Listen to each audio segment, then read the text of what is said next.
The Father of Filth in the Appalachians, the man whose daughters were born with mud in their veins. This is a story that the mountains themselves tried to bury.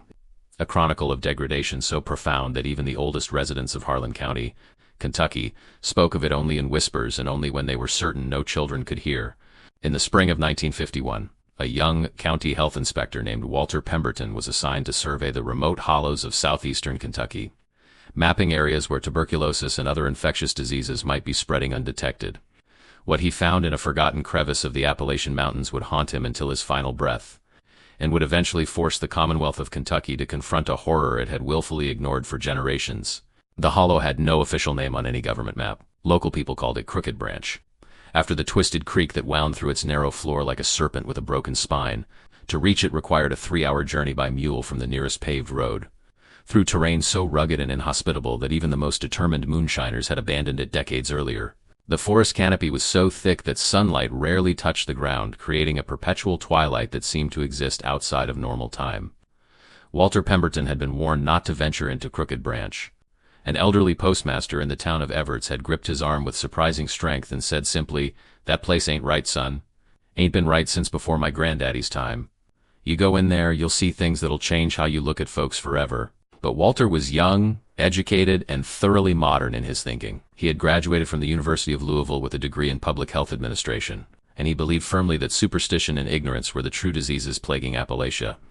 Whatever awaited him in Crooked Branch, he reasoned, could be explained by poverty, isolation, and lack of access to medical care. He was wrong. The first sign that something was deeply amiss came when Walter noticed the trees. Approximately 2 miles into the hollow, the forest changed character completely. The healthy oaks and poplars gave way to stunted, twisted specimens that seemed to writhe even in still air. Many had bark that appeared almost diseased, covered with strange protrusions and cankers. Later, botanists would theorize that decades of intermarriage among the hollow's inhabitants had led to the disposal of household waste in concentrated areas, poisoning the soil with substances that even the hardy Appalachian flora could not tolerate. The smell came next. A thick, cloying odor that reminded Walter of rotting vegetables mixed with something more organic, more human. It grew stronger as he urged his reluctant mule forward, until the animal finally refused to proceed any further.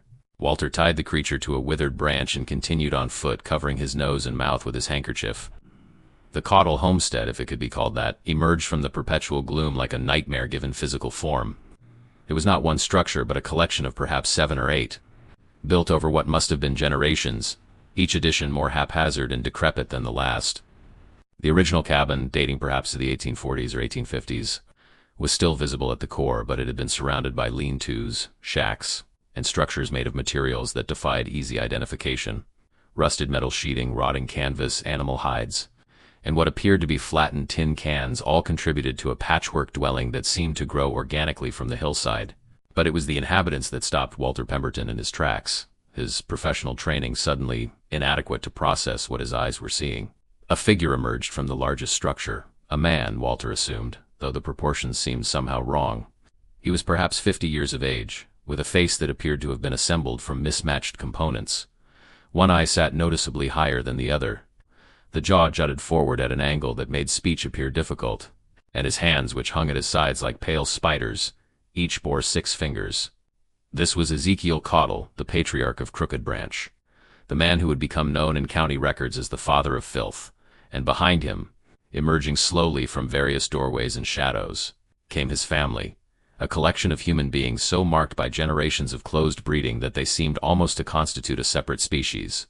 There were perhaps 20 individuals visible, ranging in apparent age from elderly to infant. What struck Walter immediately was the similarity between them. The same protruding jaw appeared again and again, the same pale eyes that seemed to have difficulty focusing, the same peculiar gait that suggested malformed hip joints. Several of the younger ones bore visible deformities, curved spines, shortened limbs, heads that seemed too large or too small for their bodies. And then there were the daughters. Ezekiel Caudle had sired 12 children, all with women who shared his own bloodline. His first wife had been his first cousin. His second, after the first died in childbirth, had been his own niece. And his third, the one who still lived in the main cabin, was his half-sister, a woman named Comfort, who had been born with webbed fingers and a hair lip that had never been corrected. The daughters born to these unions were 5 in number, ranging in age from approximately 6 to 22. Each bore the marks of their heritage, but none more so than the eldest. a young woman called Patience who approached Walter with a shuffling gait that spoke of bones that had never formed correctly. Patience Caudle's face would appear in Walter Pemberton's nightmares for the rest of his life. It was not that she was ugly in any conventional sense, rather it was that her features seemed to exist in a state of perpetual uncertainty, as if her body had never quite decided what shape it wanted to take. Her eyes were the pale blue of winter ice, but they pointed in slightly different directions. Her skin had a grayish pallor, almost as if it had been mixed with the clay soil of the hollow itself.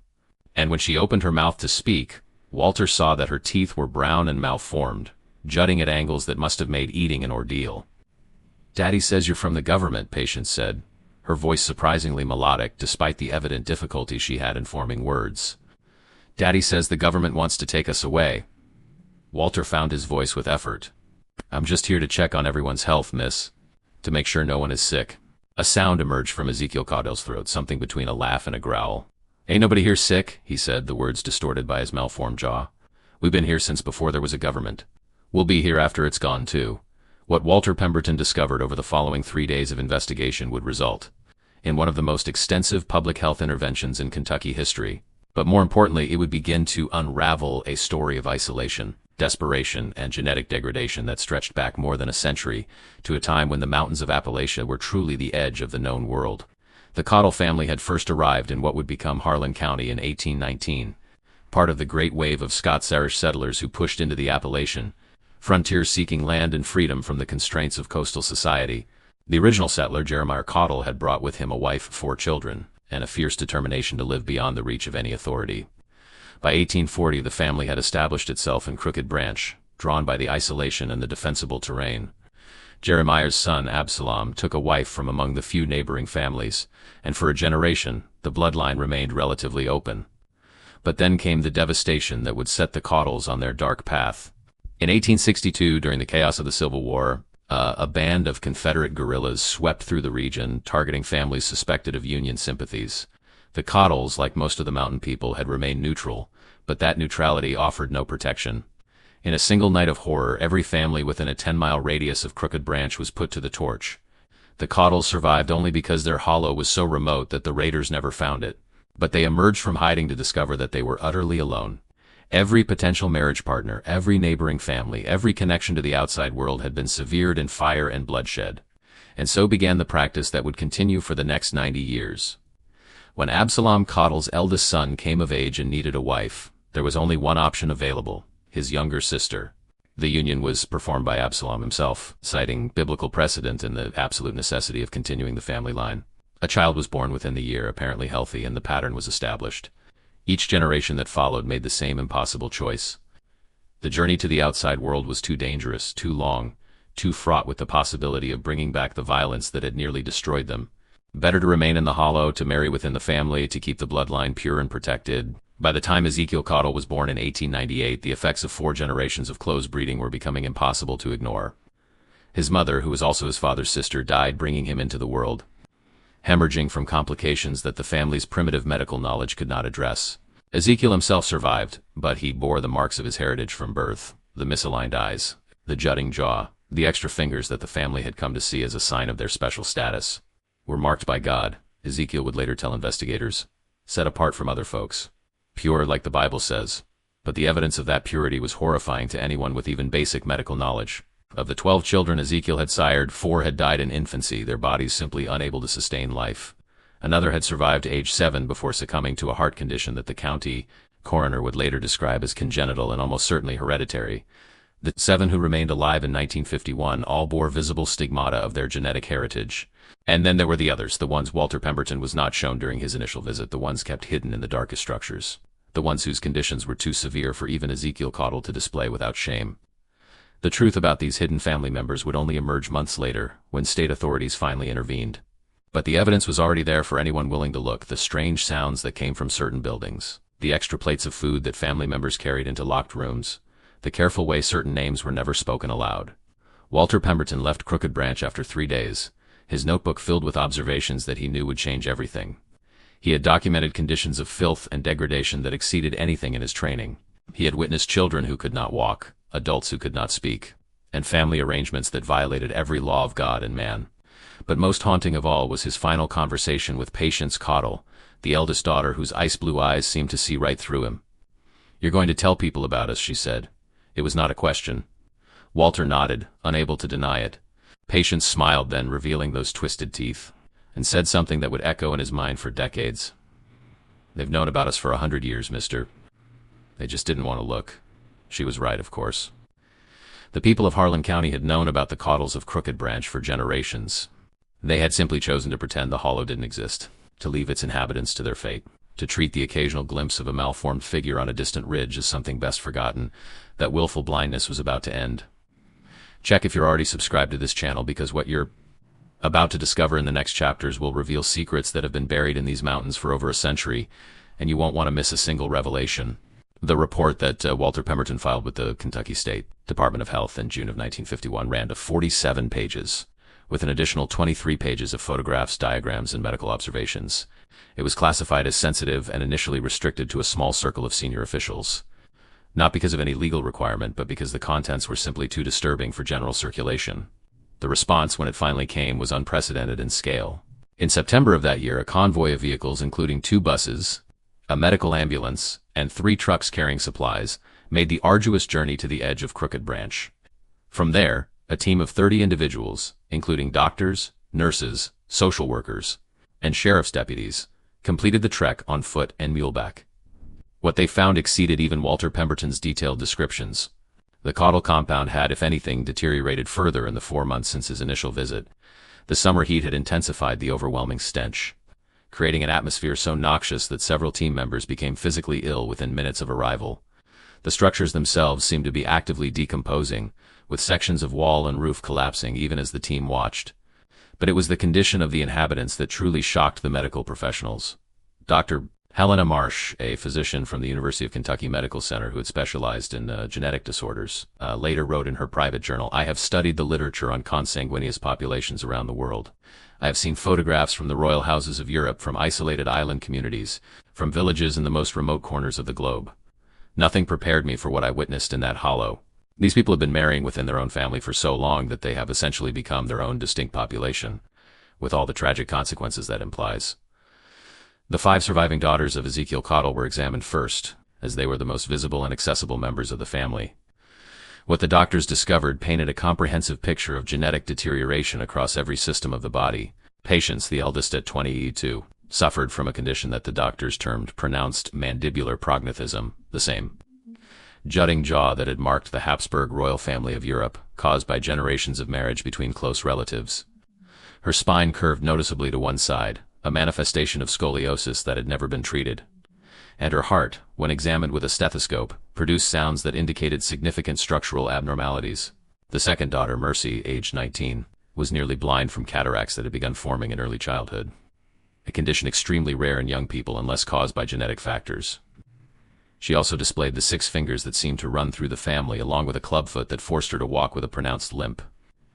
The third daughter, Hope, age 16, initially appeared to be the healthiest of the group. But closer examination revealed profound hearing loss in both ears, along with cognitive limitations that the doctors estimated placed her mental age at approximately 8 years. She smiled constantly, unaware of the gravity of the situation, and hummed tunelessly to herself throughout the examination. The fourth daughter, Charity, age 12, was perhaps the most visibly affected of those displayed to the team. Her head was significantly larger than normal, a condition called hydrocephalus that had somehow stabilized without treatment but left her with obvious developmental delays. Her eyes bulged slightly and she had difficulty with basic motor functions. The youngest daughter, Grace, was only 6 years old, born in 1945 to Ezekiel and his half-sister, Comfort. Grace could not walk at all. Her legs twisted beneath her in a manner that suggested severe hip dysplasia, complicated by other skeletal abnormalities. She was carried everywhere by family members and communicated primarily through gestures and wordless sounds. These 5 daughters were the visible face of the Caudle family's tragedy. But the team soon discovered that they represented only part of the story. In a structure at the rear of the compound behind a door that had been barricaded from the outside, the team found 3 additional family members whose existence had been carefully concealed. The first was a young man approximately 20 years of age, whom the family called Joseph. Joseph could not speak, could not walk, and appeared to have almost no awareness of his surroundings. His body was contorted into positions that spoke of a lifetime spent lying in one place. His muscles atrophied almost to non-existence. The doctors estimated that he had likely not been moved from his wooden pallet in years. The second was a girl of perhaps 13 or 14. The family was unsure of her exact age, who bore physical characteristics so unusual that the doctors initially had difficulty classifying them. Her limbs were severely shortened, a condition known as dwarfism, but of a type so extreme that her hands reached only to her own hips. Her face was marked by features that the doctors would later identify as consistent with multiple generations of consanguineous unions: a flattened nose, abnormally spaced eyes, and a complete absence of certain facial muscles that left her expression permanently blank. The third hidden family member was perhaps the most disturbing discovery of all. In a corner of the same structure, wrapped in rags that had not been changed in what appeared to be months, was an infant, or what should have been an infant. The child was approximately 2 years old, according to Comfort Codell, but its development had progressed so poorly that it appeared closer to 6 months. More significantly, the child displayed physical characteristics that the doctors had only read about in the most extreme case studies. A skull that had failed to fuse properly, leaving soft spots across nearly the entire cranium. Eyes that had never developed beyond rudimentary buds, and limbs that appeared to be joined at unusual angles, as if the blueprint for human anatomy had been scrambled beyond recognition. This child, the team would later learn, was the product of the most extreme union in the Cottle family's history, between Ezekiel and his own daughter Patience. The marriage had been performed by Ezekiel himself in 1948, justified by his interpretation of biblical passages about keeping bloodlines pure. Patience, who had herself been born of an incestuous union, had conceived within months. The child's name was Elijah, and the doctors gave him less than a year to live. Dr. Marsh's journal entry from that day reads, in part, "What we witness today represents the endpoint of a terrible experiment that no ethical person would ever conduct. For nearly a century, this family has been progressively narrowing its genetic base, compounding harmful recessive mutations with each generation. The children I examine today are not merely disabled, they are living documents of what happens when the fundamental rules of human reproduction are violated generation after generation, and the horror of it is that none of them asked for this. They are victims of choices made by their ancestors, choices born of isolation, fear, and a tragically misguided understanding of purity. The intervention that followed was, by the standards of 1951, both necessary and deeply imperfect. Legal proceedings were initiated against Ezekiel Cottle on charges related to his treatment of family members, though prosecutors struggled to apply existing laws to a situation so far outside normal experience. The charge they eventually settled on, contributing to the delinquency of minors, was almost absurdly inadequate to the reality of what had occurred. Ezekiel was convicted in February of 1952 and sentenced to 15 years in the state penitentiary at Eddyville.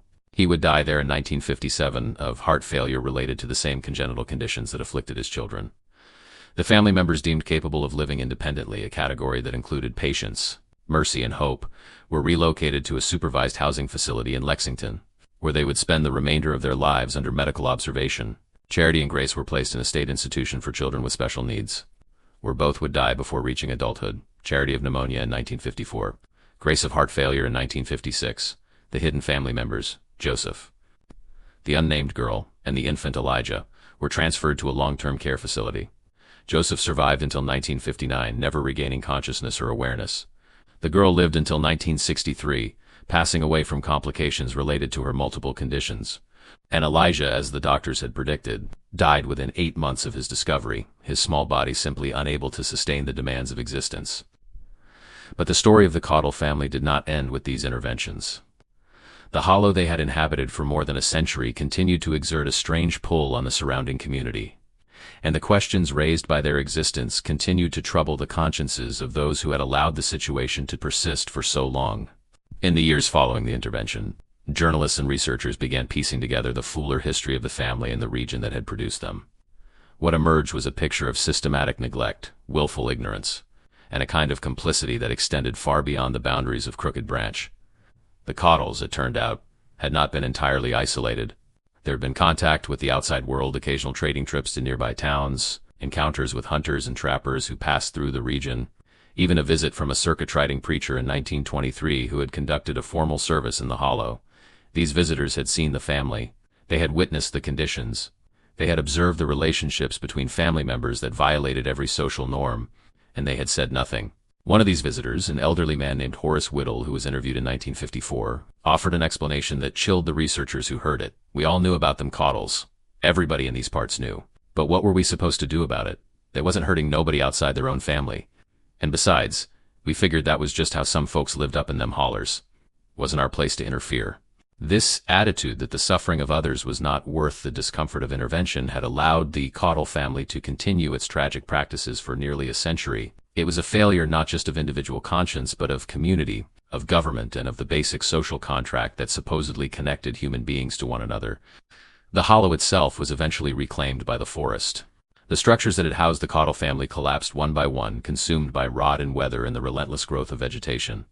By 1970, there was almost no trace that human beings had ever lived there, just a few scattered foundations and the twisted poison trees that marked the site of so much suffering. But the legacy of Crooked Branch lived on in medical literature, in sociological studies, and in the collective memory of a region that had been forced to confront its own complicity in an ongoing tragedy. And in a supervised care facility in Lexington, Kentucky, the 3 surviving daughters of Ezekiel Caudle continued their strange, diminished lives, living reminders of what happens when isolation, fear, and misguided beliefs are allowed to override the fundamental principles of human welfare. The phrase that would give this story its enduring name came not from a journalist or a doctor, but from Patience Caudle herself. In 1953, 2 years after she had been removed from Crooked Branch and placed in the Lexington facility, a researcher from the University of Kentucky named Dr. Franklin Moore visited her as part of a long-term study on the effects of consanguineous unions. Dr. Moore was conducting interviews with all surviving family members, attempting to understand not just the physical manifestations of their genetic heritage, but the psychological and cultural frameworks that had allowed such practices to continue for so long. His conversations with patients would eventually form the basis of a groundbreaking paper on the sociology of isolated communities. But it was a single comment she made that would resonate far beyond academic circles. When Dr. Moore asked patients to describe her childhood in the hollow, she was initially reluctant to speak. She had developed a distrust of outsiders in the years since her removal, and she viewed the constant medical examinations and psychological evaluations as a form of humiliation. But eventually, after several visits, she began to open up about life in Crooked Branch. "We didn't know we was different," she said, her words still distorted by her malformed jaw. "Not at first. Daddy told us we was special, that God had set us apart. He said our blood was pure, not mixed up with the world's corruption. He said that's why we looked the way we did, because we was marked by the Almighty." Dr. Moore asked her when she first realized that the outside world viewed her family differently. Patience was quiet for a long moment, her misaligned eyes staring at something beyond the walls of the interview room. Then she said, "There was a man came through the hollow when I was maybe 10, 11 years old, a hunter, I think. He got lost and stumbled on our place looking for water." She paused, and when she continued, her voice had taken on a distant quality, as if she was speaking from somewhere far away. "When he saw us, saw me and my sisters, he made a sound like an animal being hurt, like something had grabbed him by the guts and twisted. He looked at us like we wasn't even human, like we was made of mud and the mud was still wet." She turned to face Dr. Moore directly, and he would later write that her gaze in that moment was the most penetrating he had ever experienced. "That's what we are, ain't it?" she said. "Mud people. Daddy took the same clay and shaped it over and over, and each time it got more twisted, more wrong. We got mud in our veins instead of blood. We was born from the dirt, and the dirt is where we belong." This phrase, "mud in their veins," would appear in Dr. Moore's published paper and would be picked up by journalists who covered the Caudle story in the following years. It became a kind of shorthand for the tragedy of Crooked Branch, a vivid metaphor for the genetic degradation that had marked the family for generations. But Patience's words also contained a deeper truth that went beyond mere metaphor. The Caudle family had indeed been shaped by their environment, not just by the isolation of the hollow, but by the very soil that surrounded them. Cut off from the broader genetic diversity of the human population, they had become a closed system, recycling the same genetic material until it had become warped and unstable. The scientific understanding of genetics in 1953 was still in its early stages. The structure of DNA had only been discovered that same year by Watson and Crick, and the full implications of that discovery for understanding hereditary disease were still years away. But even with the limited knowledge available, researchers were able to draw some conclusions about what had happened to the Caudle family. When closely related individuals have children together, there is a significantly increased chance that both parents will carry the same recessive genetic mutations, harmful variations that normally remain hidden because they require 2 copies to manifest. In a normal outbred population, the odds of 2 carriers meeting and having children are relatively low. But when family members marry family members, generation after generation, these odds increase dramatically. The Caudles had been effectively conducting an unintentional experiment in inbreeding for nearly a century. Each generation had concentrated harmful recessive mutations, while simultaneously eliminating the genetic diversity that provides populations with resilience and adaptability. The result was a family marked by an extraordinarily high rate of birth defects, developmental disabilities, and premature death. Dr. Moore's study identified at least 17 distinct genetic conditions that appeared to run through the Cottle family, including the polydactyly extra fingers that had become almost universal, the mandibular prognathism jutting jaw that marked most family members, and a form of congenital heart disease that had claimed numerous lives. He also noted conditions that were likely caused by the interaction of multiple genetic factors, creating complex syndromes that had no name in the medical literature because they had rarely, if ever, been observed elsewhere. But perhaps the most significant finding of Dr. Moore's research was the psychological impact of the family's situation. The Cottle children had grown up in an environment where their conditions were normalized, where they were told that their deformities were signs of divine favor rather than genetic damage. This belief system had provided them with a kind of psychological protection during their years in the hollow, a way of making sense of their suffering that preserved their dignity and sense of worth. The removal from that environment, while necessary for their physical welfare, had stripped away that protection. For the first time, the surviving Cottles were forced to confront the reality that the outside world viewed them with horror and pity, that their bodies were considered monstrous, that everything their father had told them about their special status was a lie born of isolation and desperation. Patience Cottle, despite her significant physical limitations, proved to be the most psychologically resilient of the surviving sisters. She eventually learned to read and write at a basic level, skills that had been entirely absent in Crooked Branch, and she developed relationships with some of the staff at the Lexington facility. She lived until 1978, surviving to the age of 49, a remarkable span given her numerous health conditions. Her sister Mercy, the nearly blind one, had a more difficult adjustment. The blindness that had begun in childhood continued to progress, and by 1960 she had lost all useful vision. Isolated by her disability and unable to develop the compensating skills that might have allowed her to function independently, she became increasingly withdrawn.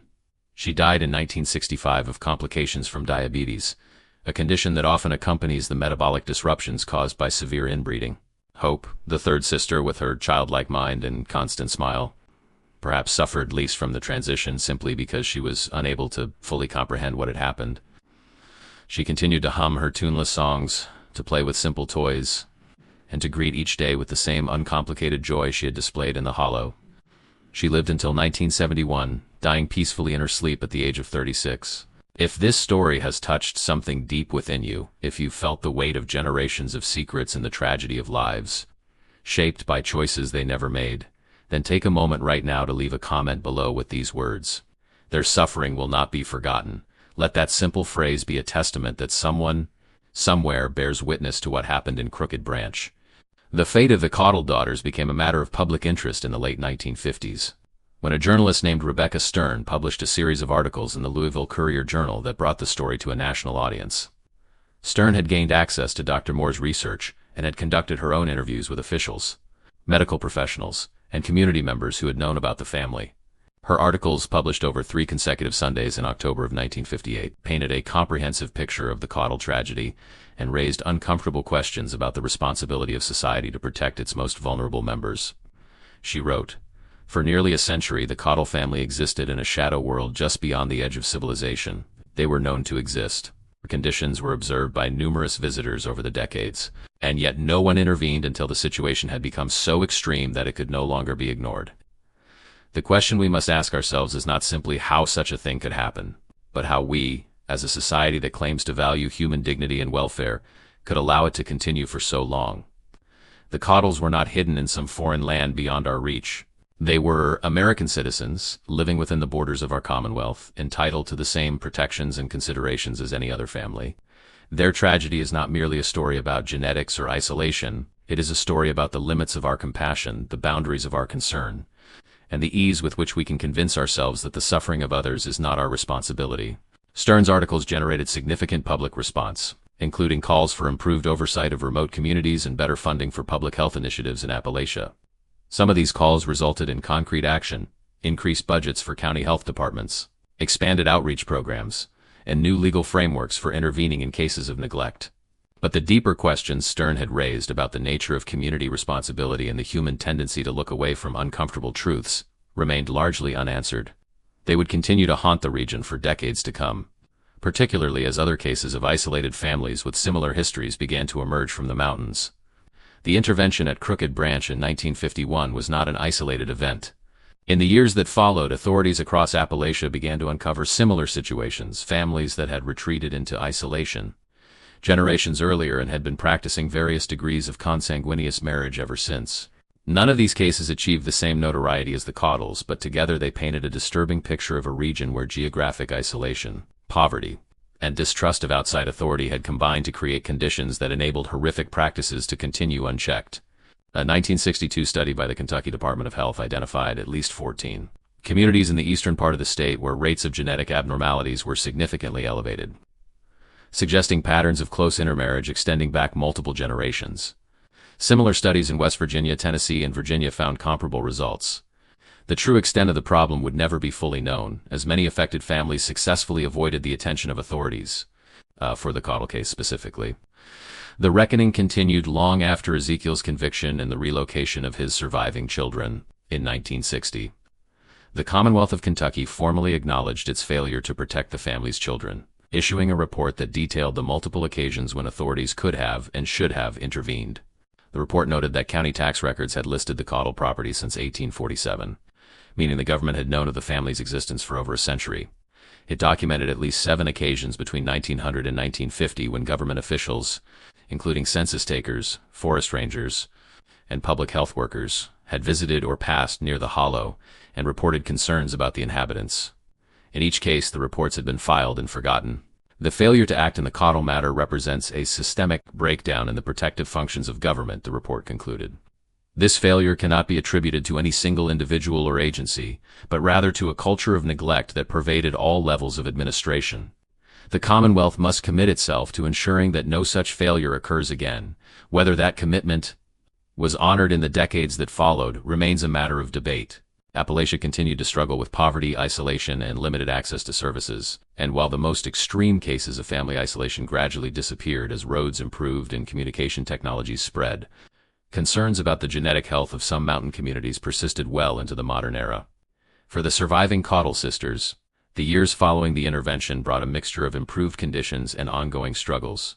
The Lexington facility where patients and her sisters lived provided medical care that was unavailable in the hollow, treating infections, managing chronic conditions, and providing the basic nutrition that had been so lacking in Crooked Branch.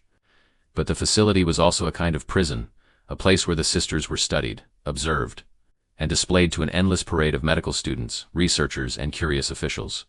They had escaped the hollow only to find themselves in a different form of captivity, one defined by institutional routine and the constant reminder of their difference. Patience Caudle became the unofficial spokeswoman for her family, the one who dealt with visitors and handled the rare interactions with the outside world.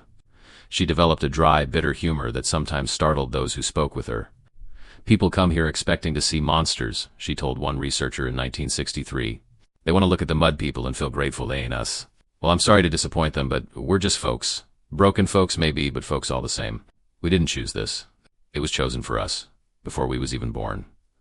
Her insights into her own condition grew more sophisticated as she aged and was exposed to more information about genetics and heredity. By the late 1960s, she had a clearer understanding of what had happened to her family than many of the professionals who studied her. "It's like inbreeding dogs or horses," she explained to a visiting journalist in 1969. "You do it too much. You get problems. The blood gets thin. The bodies get weak. That's what happened to us. Daddy thought he was keeping us pure, but he was really just making us sick. Every generation a little sicker, a little more twisted, until you get to the babies like Elijah, who can't even live." When asked about her father, Patience's expression always grew complex, a mixture of emotions that seemed to be beyond easy categorization. "I hated him for a long time," she admitted. "For what he did to Mama, for what he did to me, for bringing children into the world just to watch them suffer." She paused, her misaligned eyes focusing on something distant. "But then I think about how scared he must have been, how alone. His granddaddy taught him this was the only way, and his daddy before that, he didn't know nothing else. Don't make it right, but it maybe makes it ... understandable. He was a victim too in his way, a victim of his own people's fear." This perspective, sympathetic without being exculpatory, reflected Patience's remarkable capacity for complex thought despite her limited formal education. The researchers who worked with her consistently noted her intelligence and insight, qualities that had been entirely invisible during her years in the hollow, but which flourished once she was given access to books and conversation. If circumstances had been different, if she had been born to a normal family, given proper education and medical care, Patience Caudle might have accomplished remarkable things. Instead, she spent her life as a cautionary tale, a living exhibit in a case study about the dangers of isolation and close breeding. She never expressed regret about being removed from the hollow, despite the indignities of institutional life. "At least here I know what I am," she said. "Back there I was just mud. Here, at least, I'm a person. A damaged person, but a person." The last of the Caudle sisters, Patience herself, died on March 14, 1978, of complications from the congenital heart condition that had shadowed her entire life. She was 49 years old, young by normal standards, but remarkably aged for someone with her genetic burden. She had outlived all of her siblings, outlived her parents, and outlived nearly everyone who had direct memory of life in Crooked Branch. Her death was noted in several Kentucky newspapers, which used the occasion to revisit the story of the hollow and the family that had lived there. The coverage was more sympathetic than it had been in the 1950s, reflecting perhaps a greater public understanding of genetics and a more nuanced view of the factors that had produced the Caudle tragedy. "Patience Caudle was not a monster," wrote one obituary. "She was a victim of isolation, of ignorance, of choices made by ancestors she never knew. Her life was a testament to human resilience, to the capacity of the spirit to endure even the most challenging circumstances. May she finally know the peace that eluded her in life." She was buried in the Lexington Cemetery, in a small plot purchased by the state. Her grave marker, simple and unadorned, reads only, "Patience Caudle, 1929 to 1978, daughter of the mountains." It makes no mention of the hollow of her father or of the tragedy that had defined her existence. Perhaps that was as she would have wanted it, to be remembered not as a case study or a cautionary tale, but simply as a person who had lived and died like any other. The hollow that time forgot did not forget itself. Though the Caudle compound rotted away to nothing, though the twisted trees eventually gave way to healthier growth, though the creek called Crooked Branch continued its ancient course as if nothing unusual had ever happened on its banks, the memory of what had occurred there lingered like a shadow that the Appalachian sun could never quite dispel. In the decades following the intervention, Crooked Branch became something of a pilgrimage site for those fascinated by the darker corners of human experience. Hikers and curiosity seekers would occasionally make the difficult journey into the hollow, searching for traces of the family that had lived there. Most found nothing but forest reclaiming its own. But some claimed to sense something in the air of that place, a heaviness, a sadness, an atmosphere of accumulated suffering that seemed to have soaked into the very soil. One such visitor was a young anthropologist named David Chun, who traveled to the region in 1983 as part of his doctoral research on the cultural legacies of isolation in Appalachian communities. Chun spent 3 months interviewing elderly residents of Harlan County, recording their memories and impressions of the Caudle family and the hollow where they had lived. What he discovered was a community still processing its own complicated feelings about what had happened. "Everyone I talked to over the age of 50 had some memory of the Caudles," Chun wrote in his dissertation. "They remembered seeing family members at a distance, catching glimpses of malformed figures on the trails. They remembered the stories their parents had told them, warnings to stay away from Crooked Branch, tales of the mud people who lived there. But most significantly, they remembered their own silence. Person after person admitted to me that they had known something was wrong in that hollow, that they had suspected for years that children were suffering there. And person after person confessed that they had done nothing, said nothing, intervened in no way. The weight of that guilt, even 30 years later, was palpable. One interview in particular stood out. An elderly woman named Martha Holbrook, who had been a young schoolteacher in the 1940s, shared a memory that haunted her still. There was a day in maybe 1943 or 1944, she recalled, her voice trembling. "I was walking the ridge above the hollow gathering herbs the way my mother had taught me, and I heard a sound, a child crying. Not just crying, but wailing, screaming like something was hurting it, terrible. I stood there on that ridge for maybe 10 minutes listening to that child cry, and then I turned around and walked home. I told myself it wasn't my business, that them Caudles would just as soon shoot me as look at me. But the truth is I was afraid. Afraid of what I might see if I went down there. Afraid of what it might mean if I had to actually do something about it. I've carried that child's cry with me for 40 years. Some nights I still hear it when the wind comes down off the mountains. I don't know who it was or what was happening to them, but I know I failed that child. I failed all them children. We all did." This sense of collective failure extended beyond the immediate community to encompass the entire region and, by extension, the nation. How could a family have suffered in such isolation for so long in a country that prided itself on protecting its citizens?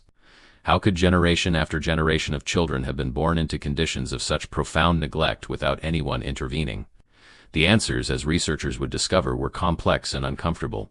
They had to do with the history of Appalachia, a region that had been exploited by outside interests for generations, leading its inhabitants to distrust any form of authority. They had to do with poverty, the lack of resources that prevented meaningful outreach to remote communities.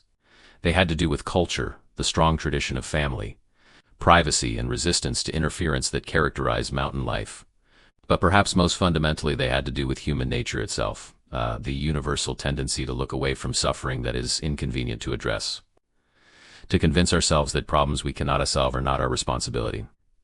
The story of the Cottle family became a case study in this tendency, cited in academic papers, referenced in policy discussions, and invoked whenever communities were forced to confront their own failures to protect vulnerable members. In 1995, the Kentucky State Archives received a donation of materials related to the case, including Walter Pemberton's original report, Dr. Moore's research files, and hundreds of photographs documenting the family and their environment. These materials were organized into a formal collection, made available to researchers who wished to study the history of isolation and genetic disease in Appalachia. The opening of this collection attracted renewed attention to the Cottle story, leading to several books, documentaries, and academic papers over the following years. Each new treatment of the subject raised the same fundamental questions that Rebecca Stern had posed in 1958. How do we, as a society, fulfill our obligation to protect those who cannot protect themselves? How do we balance respect for privacy and family autonomy against the need to prevent suffering? And how do we ensure that the voices of the voiceless are heard before tragedy forces us to listen? These questions remain relevant today, in an era when isolation takes new forms and vulnerable populations can still fall through the cracks of an imperfect system. The hollow may be gone, the family may have passed into history, but the lessons of Crooked Branch continue to resonate. In 2010, a memorial marker was placed at the trailhead leading to the former site of the Cottle compound. It was erected by a coalition of public health organizations, historical societies, and descendants of the families who had lived in the region during the decades of the Cottle's isolation. The marker reads, "In memory of the Cottle family of Crooked Branch, whose suffering reminds us of our collective responsibility to one another. May we have the courage to see what is before us, the wisdom to understand what we see, and the compassion to act when action is needed. Few people make the difficult journey to view this marker. The trail is poorly maintained, the terrain is challenging, and there are no amenities for visitors. But those who do make the trek often report a profound experience, a sense of connection to a tragedy that, while decades past, still has the power to move the human heart. They stand in the hollow where Ezekiel Cottle ruled his broken kingdom, where his daughters were born with mud in their veins, where generations of suffering accumulated like sediment in a stagnant pool. They listen to the wind moving through the trees that have reclaimed the site, and they ask themselves the question that has no easy answer: what would I have done?" The story of the Father of Filth in the Appalachians is not ultimately a story about one man or one family. It is a story about all of us, about the choices we make when confronted with suffering, about the excuses we construct to justify inaction, about the terrible costs of looking away. Ezekiel Cottle was not a monster. He was a human being shaped by circumstances beyond his control, making choices with consequences he could not fully understand. His daughters were not monsters either. They were victims, marked by the decisions of their ancestors, struggling to find meaning in lives that had been distorted before they even began. The true horror of Crooked Branch was not the deformities or the filth or the tragic conditions in which the family lived. The true horror was the silence, the generations of silence from a community that knew what was happening and chose not to act. That silence has been broken now. The story has been told. The memorial stands on the hillside. The archives preserve the records for future generations. But the story is not over. It can never be over as long as there are vulnerable people who depend on the compassion of others, as long as there are communities that must choose between comfortable ignorance and uncomfortable intervention, as long as there are children whose suffering goes unaddressed because no one is willing to look. The hollow is empty now. The mud people are gone. But their legacy remains, a warning, a challenge, and a call to conscience that echoes through the mountains of Appalachia and beyond. If you've watched this far, you've witnessed a story that demands to be remembered. You've traveled through the hollow and heard the voices that the mountains tried to silence. Now it's your turn to be counted. Leave a comment below saying, "I watched until the end," so I can know who truly values these stories and who stands as witness to the forgotten. If this story moved you, if it made you think, if it reminded you that history holds lessons we cannot afford to ignore, then hit that subscribe button. This channel exists to uncover the truths that have been buried too long. And with your support, we can continue to bring these stories into the light. Give this video a thumbs up if you believe that every victim deserves to have their story told, and share it with someone who needs to understand that the past is never truly past. It lives on in the choices we make today. The hollow is empty, but as long as people like you are watching, listening, and remembering, The silence that allowed such suffering will never have the final word.